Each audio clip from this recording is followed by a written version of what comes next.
So the question here is, a spring having with a spring constant 1200 Newton per meter is mounted on a horizontal table as shown in figure. This particular figure. A mass of 3 kg is attached to the free end of the spring. The mass is then pulled sideways to a distance of 2 cm and released.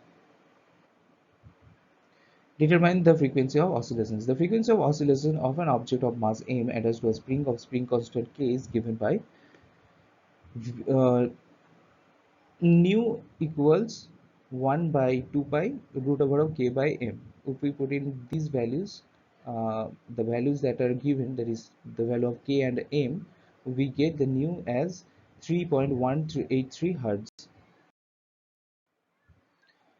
Now determine the maximum acceleration of the mass.